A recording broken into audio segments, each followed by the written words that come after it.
यात सविस्तर बातमी आहे। पुण्यातील जैन बोर्डिंग जमिनीच्या व्यवहार प्रकरणी राजकारण तापल्यानंतर मोठी घडामोड समोर आली आहे। या जमिनीच्या व्यवहारातून बिल्डरने माघार घेतली आहे, मात्र यानंतर सुद्धा हा वाद काही शमलेला नाही। जोपर्यंत या जमिनीवरील बिल्डरचं नाव कमी होत नाही तोपर्यंत माघार घेणार नाही, असा पवित्रा रवींद्र धंगेकर आणि राजू शेट्टींनी केलेला आहे। तर या प्रश्नी आंदोलनाचा इशारा देखील जैन मुनींनी दिलाय। जैन बोर्डिंगच्या व्यवहारातून बिल्डरची माघार, व्यवहार पूर्णपणे रद्द करण्याची शेट्टींची मागणी। जैन मुनींचा आंदोलनाचा पवित्रा कायम।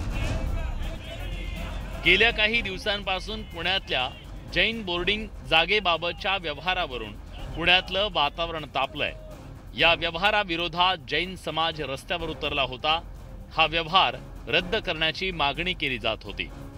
8 ऑक्टोबर 2025 रोजी गोखले बिल्डर्सनं पुण्यातल्या जैन बोर्डिंग हाऊसची जमीन खरेदी केली।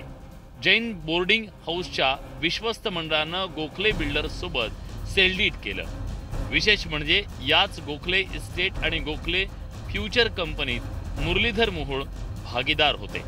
जैन बोर्डिंगच्या विश्वस्तांना हाताशी धरून मोहोळ यांचे पूर्वाश्रमीचे व्यावसायिक भागीदार विशाल गोखले यांनी मोक्याची 3 एकर जागा अवघ्या 230 कोटींना हडपल्याचा आरोप शेतकरी नेते राजू शेट्टींनी केला।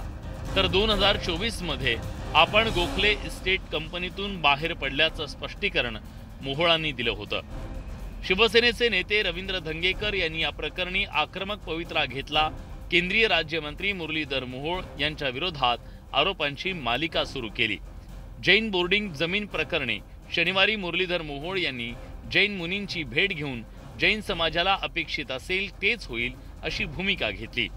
अशातच पुण्यातल्या जैन बोर्डिंग जागेच्या गैरव्यवहार प्रकरणामध्ये बिल्डर विशाल गोखले यांनी आपण हा व्यवहार रद्द करत असल्याचा ईमेल पाठवलाय। प्रॉपर्टी कार्डावर एचएनडी बोर्डिंगचं नाव जोपर्यंत लागत नाही तोपर्यंत आमचा लढा संपत नाही। एक पाऊल पुढे टाकलंय गोखले डेव्हलपर्सनी की आम्हाला तो व्यवहार रद्द करायचा। आता ट्रस्टीनी सुद्धा पुढे आलं पाहिजे आणि तो व्यवहार रद्द केला पाहिजे आणि सरकारने त्यांच्यावर दबाव आणला पाहिजे।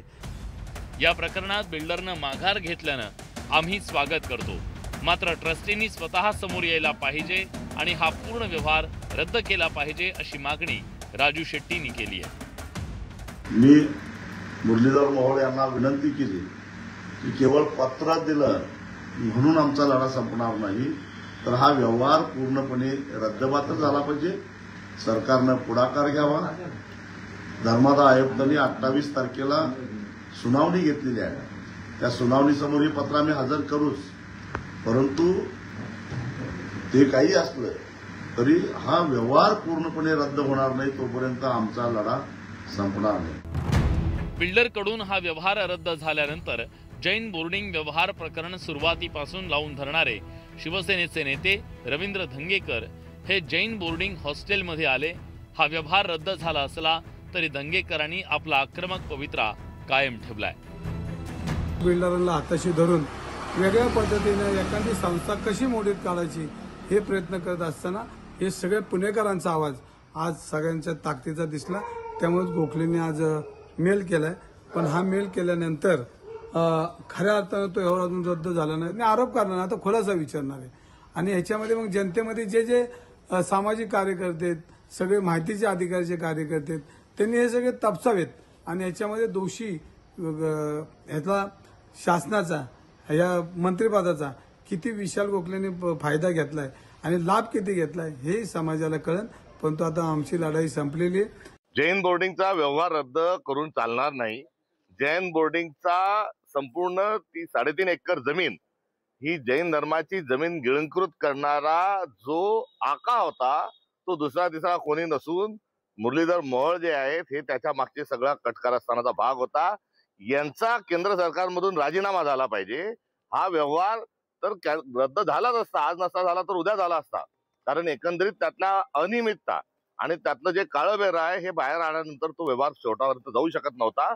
आता मोहोळांना वाचवण्याकरता कुठेतरी हा जो असणारी जी खरेदी आणि सगळा जो करार आहे हा रद्द करण्याचा खटाटोप त्यांचा चाललाय। हा संपूर्ण व्यवहार ट्रस्टींनी रद्द करावा अशी मागणी जैन मुनींनी केली आहे। 29 तारखेला सर्व समाज एक दिवसाचं उपोषण करेल असंही जैन मुनींनी म्हटलंय। सरकार को पता है कैसे उन्हें करना है। यदि सरकार ने 1 तारीख के पहले पहले यदि इसको पूरा खत्म नहीं किया, अभी तो एक डील कैंसिल हुई है अकेले बिल्डर की ओर से हुई है, पर जो चैरिटी कमिश्नर की ओर से यदि क्लीन चिट नहीं मिलती है तो हमें जो वचन, एक साधु का वचन होता है, दिगंबर जैन साधु एक बार वचन लेते हैं कि प्राण जाए पर प्रण ना जाए। हमारा जो लक्ष्य है वो लक्ष्य है। यदि डील पूरा कैंसिल हो गया हम इसका आनंद मनाएंगे, और यदि डील कैंसिल नहीं होता है भगवान महावीर स्वामी के लिए हम अनशन को बैठेंगे। पुण्यातल्या जैन बोर्डिंग संदर्भातल्या व्यवहारावरून जैन समाज आणि महायुतीतले मित्रपक्ष असलेल्या शिवसेनेच्या आमदारांनी आक्रमक पवित्रा घेतल्यानं मुरलीधर मोहोळ यांची कोंडी झाली। आता हा व्यवहार रद्द झाल्यानंतर हा विषय थांबणार की आणखी तापणार हे पुढील काही दिवसात स्पष्ट होणार आहे। Bureau report, news 18 Lokmat.